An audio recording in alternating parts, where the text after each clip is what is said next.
listening to the DolphinsTalk.com podcast, the longest-running Miami Dolphins podcast on the internet. We're always in control, and when you say Miami, you're talking to Merkel. Cause we're the Miami Dolphins, Miami Dolphins, Miami Dolphins #1.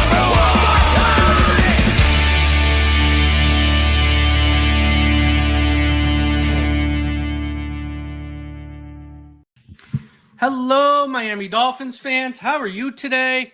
And thank you for listening to the DolphinsTalk.com podcast on this Tuesday, November 4th. I'm your host, Mike Oliva, joined as always by Josh Moser from WSVN 7, South Florida's #1 news station.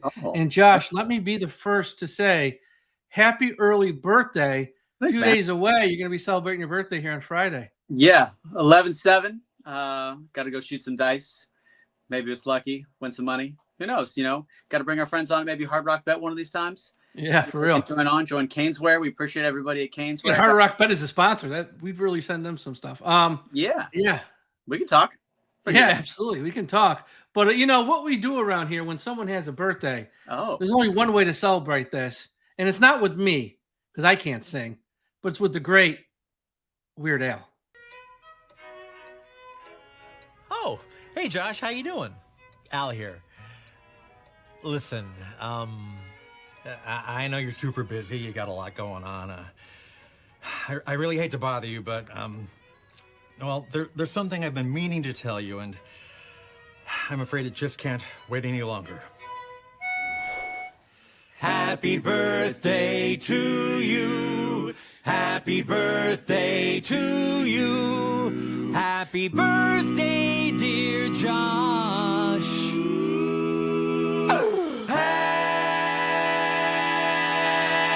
Happy birthday to you.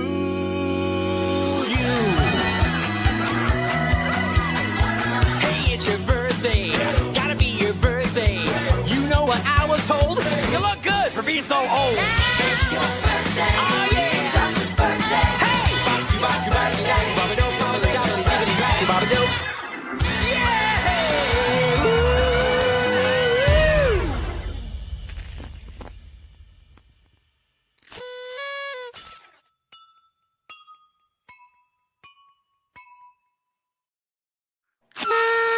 Happy birthday, Josh. thank you. I couldn't hear anything. Didn't hear. You couldn't hear the it? entire time. Couldn't hear it. Oh, no. Okay, well, you sung happy birthday. Hopefully it thank came you, through Al. for everyone else. If not, I'll have to cut that out in post. Yeah, but he sung happy birthday to you. So, yeah, let's talk some football here. Since we last spoke, boy, lots happened. Yeah. I guess we probably should start with today and yesterday, the NFL trade deadline. Heading into this, I thought, I didn't think they were going to make a ton of moves. I was thinking like one or two. They made one. Jalen Phillips, I think they got more than fair value for a third-round pick back for him. Guy probably won't be here next year, coming off 2 major injuries. He looks okay. But he's not the guy that he was pre-injury. I'd say that's kind of safe to say, too. Now, look, he might take him a while to get to that guy again, and he might be that guy again. But right now, at this point, he's not. What were your thoughts on the Jalen Phillips trade first? And is it something you like? I didn't mind it. I thought it was a great move, actually.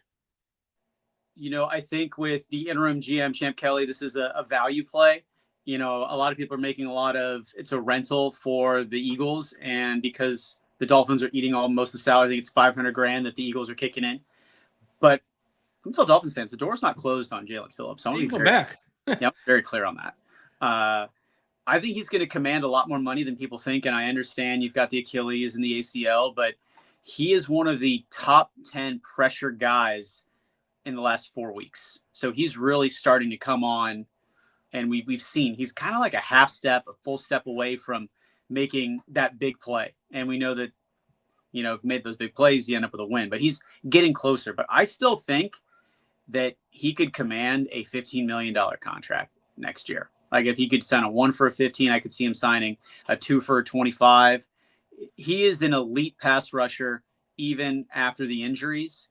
And we've seen how valuable that position is. So you get a 3rd-round pick. There's not a whole lot of ammunition right now for whomever the general manager is going to be. You've got 3 in the 3rd, and then you lose the 6th-round pick because you gave that to the Giants for Waller. So, you get something in return as opposed to a compensatory pick in 2027. So you get that pick now, which I think is what they wanted. And then, we'll see what happens after the season. But I think I know Jalen Phillips, which I do pretty well, I think he's going to play very well in Philly. I love Howie Roseman is aggressive. They went out and got a couple pieces. They realized that they're pretty close. And I love that Ballard over at Indianapolis went out and got some pieces. And, these two teams are all in. It looks like, both of those teams have a chance to make it very far if they can stay healthy. Yeah, I think the moves obviously that Indianapolis made today. Some people say they pay too much. You know what? You have a chance. They have a small window right now. You got to go for it. Get for Micah. Like that's, the Micah Parsons deal was kind of, what that was, but for the Dolphins, I can tell you that a lot of teams called on Minka Fitzpatrick, talked to Drew. And, basically the compensation wasn't what the Dolphins wanted. It was the same for Bradley Chubb. I was hearing that they wanted a 2nd-round pick.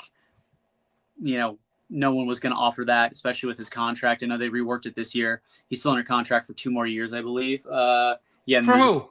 They want a 2nd-round pick for who? Bradley Chubb. That's ridiculous. He's not. Dude, he is due $31 million on the cap next year. Now he's making 10. He's due 30 unguaranteed. All unguaranteed, but they were never going to get a second. If they were offered anything from a 4th or a 5th, I would have just done it. They're going to cut him. He ain't going to be back next, especially when whoever they hire as a head coach, if there's a new head coach. I think the thinking is that they're going to get a 3rd-round compensatory pick for him. So Chubb? Yeah. They didn't draft him. How are they going to cut? Oh, that's right. Yeah. Yeah, I'm not sure on that. Yeah. That's why that was the one. My mistake. My mistake. I understand not wanting to trade Waddle. Like I get it. If someone just sent an offer that was way too good to say no, then fine, send them. But I get that. I even get it with Minka because his price tag next year isn't that big, and plus none of that is also fully guaranteed. The Chubb one was a confusing one because this guy is going to be 30, 3 ACL injuries. He's had ankle surgery. He's going to get cut like in March. Like that's not even up for debate. The whole reason we worked the deal was so he could leave after this year and be on the open market because that's what he wanted. So that was the one where if they were offered, in my opinion, anything, but if they was offered anything on 4th or 5th or 6th, well, I would have jumped over it because we ain't going nowhere. We're doing 7. It's like, what are we doing? Right. Well, the other thing that plays into that is Chop Robinson. And Chop is hurt right now. He's in the I know they concussion wanted protocol. to give him more time. And I think that's, they went with Jalen Phillips. You're going to see Matthew Judon play more. But you kind of needed to keep Chubb once you let Jalen walk out the door. I think that they got higher value than they were going to get from Chubb. I think that's why they went that direction. Yeah, and I understand some of that, but it will be interesting because look, it's the NFL. Everyone talks. Everything gets leaked. It'll come out in the next day or 2 or 3 what the offers were. Who was offering what for what? Because if it comes out they're offered like a 3rd or a 4th for Chubb, but they said no. Fan base gonna be mad. There's gonna be a lot of mad people. Like really, you turned down that because they're not going nowhere. And I know they might need them for the rest of the year and stuff, but you can find guys. Poach someone else off someone else's squad there, like the practice squad. That's how we found Zach Sealer pretty much. There's ways to do stuff. But okay. So again, I'm not surprised there was only one. It's the Chubb one. I think it's got a lot of fans going, really? Yeah. And I guess there was a report that they did have offers for him. They had offers for Waddle. They just didn't see them as good enough offers, which, okay, we'll see. Yeah, you're not going to get a 1st and then some for Waddle. I understand that's kind of what that's what they wanted. Sauce, but his deal that they did was so team friendly, and he's only 26, so yeah, you forget how young he is and what his upside is. And then I know it's early, but we have no idea what Tyreek's going to do. I'm sure whomever signs him, it's going to be an incentive-laden deal. But if the Dolphins, to me, have the first crack at him, and if you can get him for $5 million with incentives up to 12 or whatever, I think that's a very team-friendly deal. And you just hope that he can be somewhat of what he was. It's hard to say that he could be the same, but you never know. Science is getting better and better. I know. And that was just a brutal injury. And I think what will play a factor there too is when will he be ready? Will he be ready September week 1, or is he going to be ready October-ish, November? Probably not November, like October-ish, where he might miss the first month of the year. I think that's going to play a factor. Which who knows? I don't know. Everyone's different. See, that was Monday, September 29th, week 4 it happened. So that's end of September, yeah. Yeah, so ACL, you can do it as much as 6 months, but he had the whole knee plus the dislocation. Probably 9 or 10 months, probably. Yeah, I'm thinking a year. So, yeah. Training camp, started training camp would be no way, but you never know. You never know. Oh, look, some guys overseas, you could go, get some more stem cells, and we'll see. We'll see what happens. And plus, some guys just, especially at that level where they are unicorns, one of one, they know how to work, and they can put in the work to rehab like way more normal than us normal people. And I wouldn't be shocked if he maybe not 6. Well, like 9 or 10, I could totally see that. I mean, we had Adrian Peterson do it in 6 months. I think. Yeah, I know that was crazy. That was crazy. Yeah. So you never know. Rasul Douglas was another name that was kind of floating around, and he's just a player that you need. But without him right now on this, you don't have any. But you need him. You just don't have the bodies. That was the other thing too.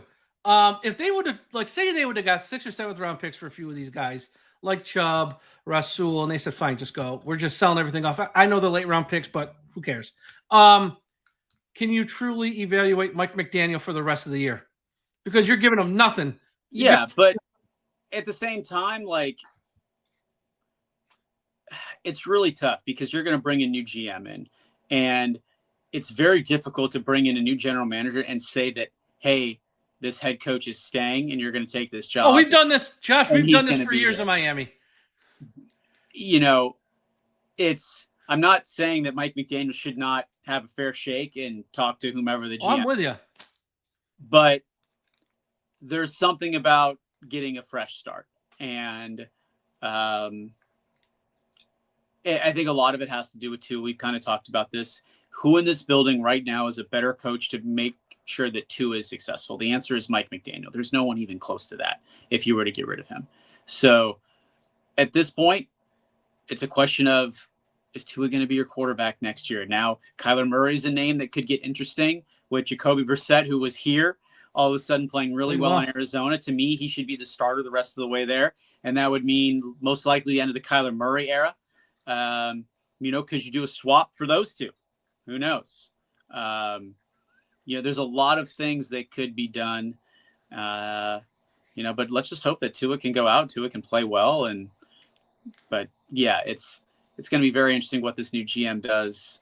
And most importantly, you got to hit on your picks. I mean, here's the deal. I think when it comes to hiring the new GM, the interview process, if I'm in charge of the Dolphins or I'm in on that, if I'm Mr. Ross or Tom Garfinkel or Silman there, whoever, there's only most of these guys have been scouts or player persons. They all got that. 90% of them have that type of experience. I know there are going to be some guys who are more the number cruncher guys with the cap, but they're going to hire the people who are these scouts and tell them.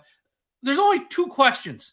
The question is, what are you going to do with his contract, Tua? And what's your long-term plan at quarterback? Whoever answers those 2 questions the best is my guy, because most of them all got the scouting background stuff. It's like who they pick. They can't tell you in advance who they're going to. It's like it comes down to who can answer those 2 questions the best. What are you going to do with Tua's contract? What's your vision? Is he here for 1 more year? You think you got a way to move on from him now? A team that, how do you answer that? And what's your long-term vision at quarterback? Whoever answers those questions the best, that guy should be the next GM. Yeah, and it also depends on who your head coach is going to be, because that's why we'll come first, the chicken or the egg. And if I'm Mr. Ross, that decision can't be by the new GM. That decision has to be before you even interview a candidate for GM. So you're telling that guy you're forced to work with him, or I'm hiring you to find me a head coach. That's it. I think those be nice to be a fly on the wall in those conversations, but we're going to find out.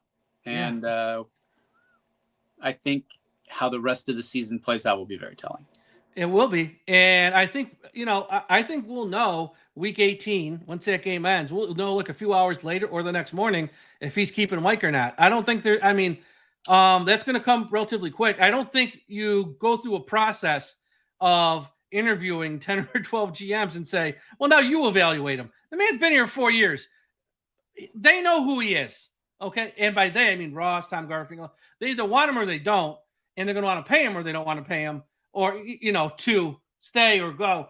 I think that will come from Ross. And then after that, you start meeting with your candidates for GM. But I think that call on McDaniel has to come before anything else. And it's fascinating because we looked at this team. They've won 2 games, Josh. They've been horrible in some of these games like Cleveland and Indianapolis.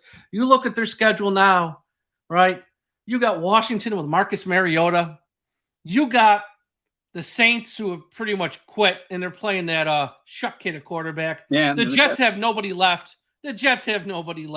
We've said week 18 versus the Patriots, if they have a wild card locked up or the East, they're going to sit guys because they're going to have a playoff game in 6 or 7 days. Like, there's a path with as bad as they played to win 4 or 5 more games. There get are to 6 or 7 wins, and then they're going to say, Mike did a miracle. He got us from 1-5 to 6 wins.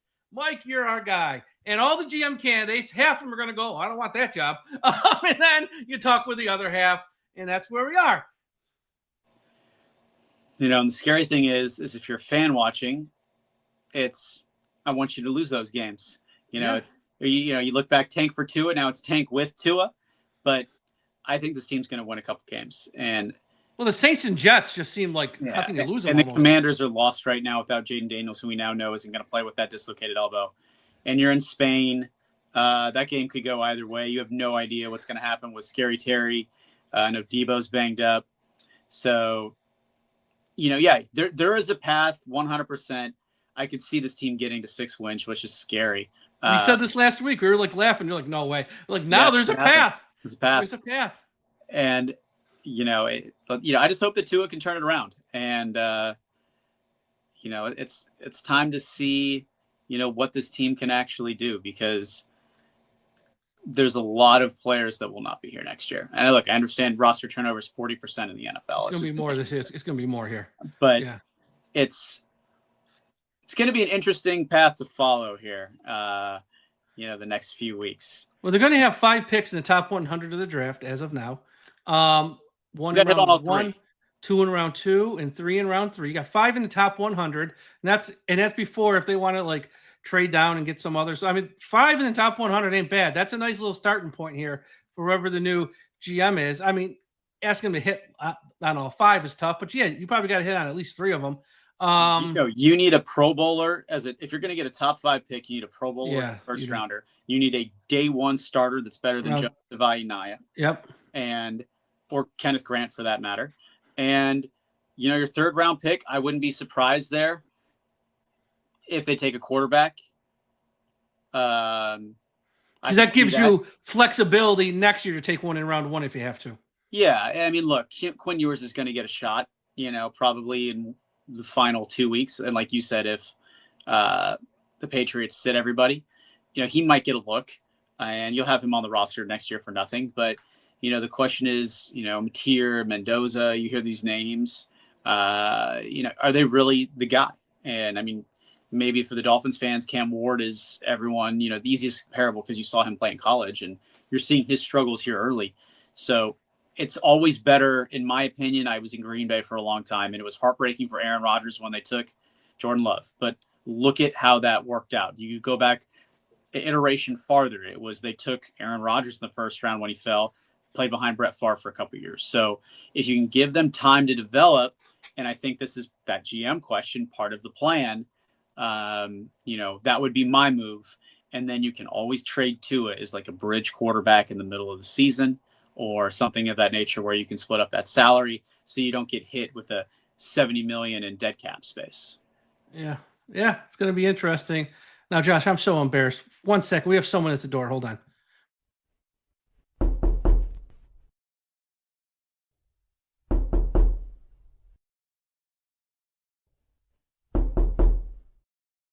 I hope you heard that knock at the door because I know you couldn't hear the song. You heard the knock this time? Heard the knock. Okay, well, we have some people here who do want to wish you a happy birthday. Oh, Hold on thanks. 1 second. Happy birthday. May all your dreams come true.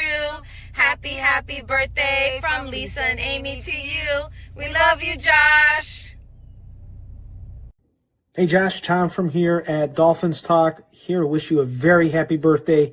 Appreciate it for all you do and for being a part of the DolphinsTalk.com family. I look forward to seeing you next year for the family dinner at the steakhouse. Have a great birthday, man. Fins up.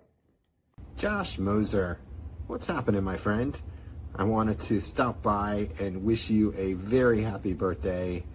We are very lucky to have you in the South Florida community, and we're very lucky to have you as part of the Dolphins Talk team. Although I've been under the weather a little bit these last couple of weeks, last couple of months, I definitely wanted to swing by and wish you a very happy birthday, my friend. Hope all is doing well, man. Bye.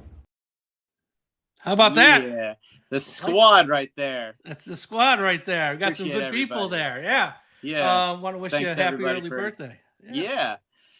Yep. 11-7. Got to get lucky. That's right. Yeah. So as we wrap up here, let's talk a little bit about Greer and his release on Halloween. Now I did hear and read something, I guess, from Dave Hyde, the Sun Sentinel. I guess what was like the final thing that sort of made this happen was that he was asked by the owner, what's your plan for the trade deadline? And he was like, well, I'm not making any calls. I'm waiting for people to call us. And I guess that was the wrong answer. That sort of made this happen a little bit quicker than maybe it should have happened. That's from David Hyde. I want to say this, though. That game last Thursday on Amazon, I've been watching. I'm 48. I'm old. I've been watching football many, many years. I have never seen a game where the TV broadcast focused so heavily on fans in the crowd wearing paper bags over their head, booing, showing the owner spots with the owner looking absolutely miserable. I think Amazon and that TV crew sped up this process faster than it probably needed to happen. That owner had to be embarrassed. He probably got the feedback afterwards, like, yo, Amazon did a number on you guys. It's like they were showing fans leaving. They're showing fans, drunk going, what the hell, in the bags over their head. I think that played a small factor of it. It didn't make the team look like in the best light. No. As they're losing. No. Okay. To me, in my head, in my conversations with Stephen Ross, he doesn't care. Like, he's as, it puts pressure on people. I think the move that he was maybe a little bit upset about, we haven't really talked about this, is that they did not raise the season ticket prices, which they had no reason to. Good luck. But to me, that would have been upsetting if they did. And of course, he's like, well, we can't raise the prices now. We're in the tank. And it's still a waiting list, by the way. So, yeah. Well, let's see how long that list is in a few months, because there's a lot of people on social media putting up clips of their I've canceled that they've gotten renewals and they've canceled and gone through the process and they clipped the last thing that's showing they canceled. Let's see how that list is, because this fan base, it's angry, Josh. And angry. I've been around a long time following this stuff. This is as angry as I've ever seen this fan base. Did you see the video of Ross getting mad because the car wasn't next to the that was plane? funny. See, like, talk about first world problems. Ross would have been more upset with that clip going viral than the fans with the paper bags. But yeah, like, it's time. And he's been here a long time. He's been here so long, and it just didn't work out. He had to go. I think a lot of people thought he was going to promote him to some other title, and so he's still around, but he's not the GM. That didn't even happen. He's gone. It was the right move. I think it's only one of two. I think now the Mike McDaniel thing, if they keep him, I think next year, it's just going to be, you cannot force him on a new GM. We've done this before with Hickey and Jeff Ireland. It's always a half measure, and it's never worked. It hasn't worked once. It never works. And since he's owned the team since day one, this is these half measures. He's tried to keep one, get rid of one, keep one, now get rid of the other one. It's time to just get two new people in here at the same time, on the same time frame. It's got less to do with the quarterback or Tua. They'll make a call on that. If he's here next year, great. If he's not, great. That's fine. But they got to get GM and head coach right day one on the same page. You can't have a GM like, well, I'll take the job even though I got to work with him. And knowing in a year, spoiler alert, the GM's going to be looking for a new head coach because McDaniel ain't going to survive. Yeah, but I mean, if you're an up-and-comer, you're still going to take the job. And that's Yeah, the problem. that's it. But that's not going to be the possible best candidates, though. The top candidates are going to just not even meet with us because we've been through this numerous times in the past. When Jeff Ireland was still the GM, and he would never get rid of Jeff Ireland, had a lot of good head coaching candidates. Like, I'm not even going to talk with you guys. And then the flip-flop, when he fired Flores, like, we got Mike McDaniel because no one else wanted Mike McDaniel, and no one else with any bit of a resume would even meet with us. So it was like, Mike, okay, you're it. It's like, get rid of everyone at once. Go do it the right way. Yeah. Yeah, I mean, I'm looking back. I remember everybody wanted Dayball down here. He ends up in New York. Then he was going to get run out of New York. And then all of a sudden, Shane just lets Daniel Jones walk, who looks like a superstar now. Obviously, the Saquon Barkley scenario. Everybody getting hurt on that field. I don't think he's going to survive this Brian Daboll. I don't think he's going to survive it, which is a shame because he's got the quarterback, I think. Yeah, and I don't know. I mean, he'd be an interesting name to kind of pay attention to. I know they wanted him down here. But again, it's who the GM has ties to. Yeah. And looking around the league, I'm curious. You know, I don't see a GM leaving another team and coming here. No, it's going to be someone who's an assistant GM, like Ray Agnew with the Lions is a name. The guy for Philadelphia, Alec Hallaby, which, you know, all the fans of Dolphins want him because he's with Philadelphia. I would warn Dolphins fans, one, he's not Howie Roseman, and two, he ain't Howie Roseman. So don't fall in love just because he works for the Eagles. He ain't the same guy. They're two different people. So, but he's going to be in the mix. The guy I just tend to like from doing some research, well, there's two. The one guy for the Bills, Terrence Gray, who was such a hot candidate last year that the Bills gave him a promotion to assistant general manager because they thought he was going to leave and just take a lateral type position. He's a big name. And also the guy for the Chargers, Chad Alexander, who came from the Ravens tree. Like, those are the names who are going to probably have options. And those are names who are going to look at Miami and be like, yeah, I ain't going to that match if you're going to make me keep the head coach. If they can pick their own head coach and then they got 5 picks in top 100, I'll deal with Tua's contract. We'll figure it out. Those are the type of guys that you want. I'm curious how many GM openings we'll have. You got the Titans right now, and you got us. That's it. As Kemp of now. Ward's going to stay. You know that he's there. So you might get 3 or 4 max. They like this guy with the Jets. They probably love him after today. He ain't going nowhere. And he had a good draft last year because those picks, like in the first couple rounds, really have been hits. I think they have 4 number ones now in the next 2 years. Oh, 5. They have 5. 2 next year and 3 in 2027. Yeah, it's ridiculous. So, and he sort of set them up in a nice way. So he ain't going nowhere. I'm trying to think. Let me see here. Just talk about it again. Patriots, Bills, Dolphins, Jets, they ain't going nowhere. Steelers, they never go nowhere. Ravens are fine. Bengals, Browns are a team to keep an eye on. They might be one. Cincinnati's too cheap. They don't fire anybody.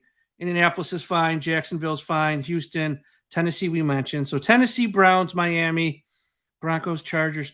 I don't know what the Raiders. I think they just hired someone. They did. Which is why we got Champ. So he's fine. Yeah. Eagles, Cowboys, Commanders, Giants. There's 4 possible. John Eric Sullivan, I see in the chat. You from Green Bay. Yeah, Goody's not going anywhere. I know John Eric he's been in the circles. I hope that is not the pick, just personally. But yeah. I mean, Saints just hired a new head coach and stuff. They're not making that type of change. Panthers actually 5-4. They're good. Yeah, I would say we got 2 for sure.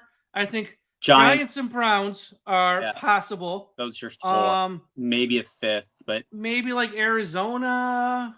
Maybe I don't know what their situation is. Kyler's just been hurt. Yeah, I don't know. We'll see. Yeah, but so if that's it, but again, with a lot of those guys, they're smart and they're smart enough to know what jobs not to take.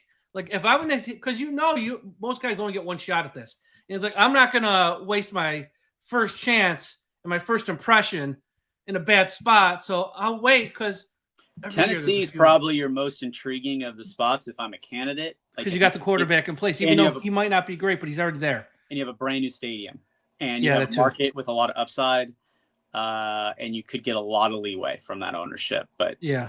the Browns, no one wants to go to Cleveland. That's where dreams go to die. I'll say this: I know, really, it does. It is a factory of sadness. I'll say this about Miami: if they do get rid of Mike McDaniel, it is an attractive job, because really the only downside right now is the quarterback's deal. Because you do have 5 picks in top 100, that's attractive. If you can pick your own head coach, that's attractive. The owner kind of just writes the checks and kind of leaves you alone, and he gives you a long runway. Look at Chris Greer. Look at Jeff Ireland.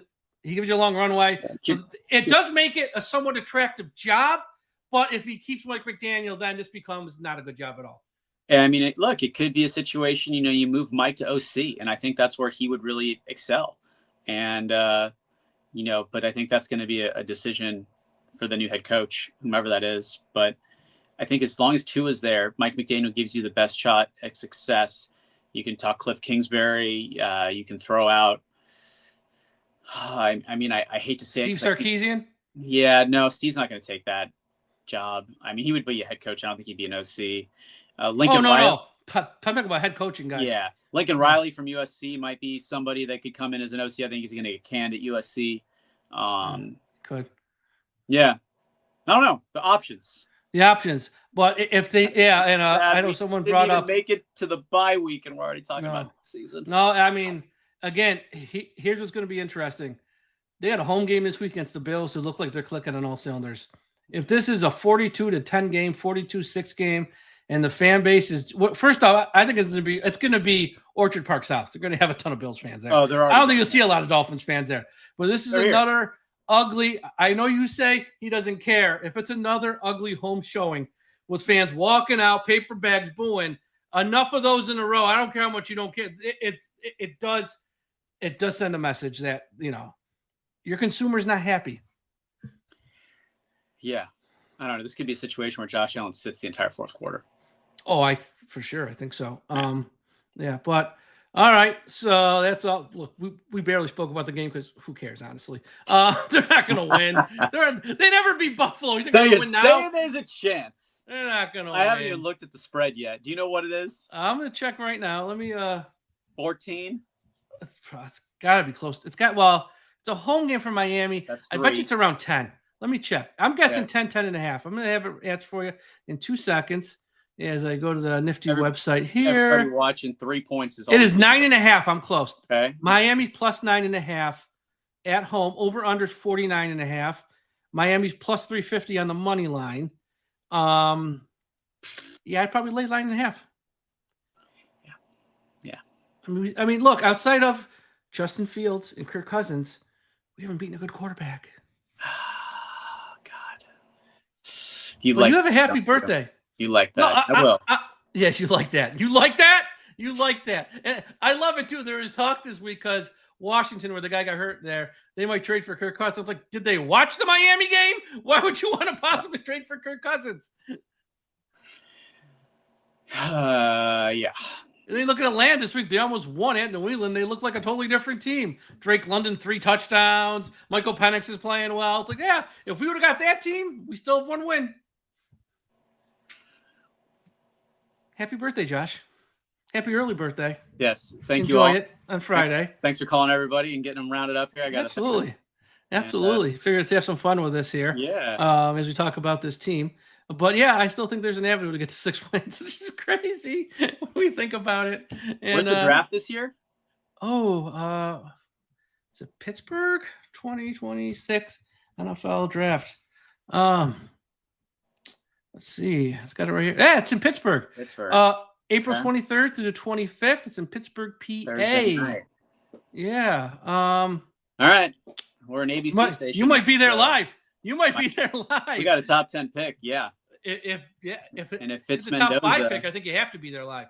Yeah. And here's the deal. They say, too, the draft is not great for the quarterbacks, which, okay, I'll take them at their word. But again, if you like 1, and all it takes is 1, and if they're picking 5 and a team like, say, the Jets are picking 1, they're like, you know what? We got 3 picks next year. We're going to wait for a quarterback next year. That's fine. But say team picking 2 is the Titans. They don't need a quarterback. Say team picking 3, let's say it's the Saints. They take a quarterback. Okay. If you're in Miami at 4 or 5, you might have your pick of, say, the second best quarterback in this draft. If you really like them. My You might just concern, take him. though, is we're going to do what we did in 2021. I get it. Jalen Phillips and Jalen Waddle have turned out to be good players, but you passed on Jamar Chase at 3. And if you have a chance to get a generational player, get the generational player. That's agree. How I feel. Now, I don't know what the draft grades were. I don't know how much higher Chase was than Waddle. Like, they felt that Waddle, Devonta Chase was Smith, higher, and, but I don't know how Chase, much higher. Yeah. Right. Like, they felt like all 3 of those guys were going to pop off. And shoot it. Zach Wilson's now on that team. He was part of that draft. Who was number 1? I forget. Wilson was 2. Trevor Lawrence. Trevor Lawrence was 1. Man. Yeah. Because the Jets won a meaningless game versus the Rams. That's in right. LA, And they got and they lost the Lawrence. There were Jets fans who already had Trevor Lawrence jerseys made up. They were giving them away for Christmas. And then like a week before Christmas, they won a meaningless game versus the Rams where they kicked the Rams' ass. Like they beat them out bad. That was Adam Gase, I think. And they're like, why are you winning, you idiot? And then Gase is fired. They lose out on Lawrence. But I know he hasn't been the greatest Lawrence, better than Zach Wilson. And they Jets fans were irate. I mean, I'm ready for Liam Eichenberg to get started here. You know, they're going to turn things around as soon as he gets back. Austin Jackson comes back, James Daniels, Liam Eichenberg. The offense clicks. We go on a 6-game winning streak, and everyone's like, see, Mike McDaniel's the guy. What are you guys all nervous for? Oh, my God. If that happens. Oh my God. Dolphins fans will be mad. More hopelessness. Josh, everyone, check him out on WSVN 7. Follow him at the Mo's Knows. Check out everything we got going on at DolphinsTalk.com. Myself and Tom tomorrow. Special guest. Very special guest. Ooh. So I don't want to surprise. I don't want to say who. Teaser. Let me just say it's a big one. So it's a big name. Okay, everyone. And once again, as we end the show, apologies to Dan Marino. We ran out of time. I'll try to squeeze you in on tomorrow's show. Sorry, just ran out of time. You had to be bumped, Dan. It happens sometimes. Everyone have a great day. We'll talk to you again after a while.